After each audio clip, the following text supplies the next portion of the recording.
Sindh high court ने शहरी की गुमशुदगी के केस में पुलिस को खरी खरी सुना दी। ये क्या हो रहा है?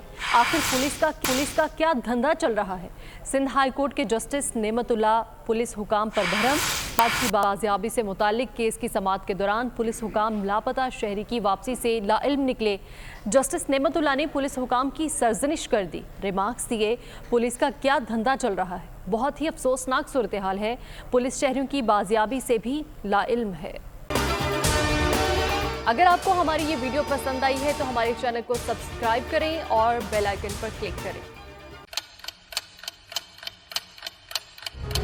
आप लोग इस मुल्क पाकिस्तान में आजाद हैं। सहाफती उसूलों पर कारबंद बोल न्यूज ने रखी रिवायत बरकरार। बोल न्यूज की जानिब से देखने वालों को यौम आजादी की बेहद मुबारकबाद। मुल्क भर से जश्न आजादी की तकरीबात बोल ने दिखाई अपनी स्क्रीन पर।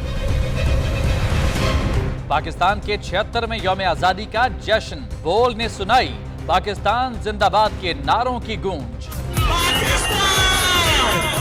बोल की सबसे बड़ी ट्रांसमिशन में पाकिस्तान का नाम रोशन करने वालों ने दिए कौम को पैगाम। बेपनाह मुश्किलात का सामना करके इस मुल्क को हासिल किया। आजाद कौमों को बहुत सी कुर्बानियां देनी पड़ती हैं। 76 वालियों में आजादी का दिन जोश खरोश के साथ मनाया, क्योंकि जिंदाबाद पाकिस्तान ये है बोल की पहचान। सब्सक्राइब करें और बेल दबाएं ताकि कोई खबर रह न जाए।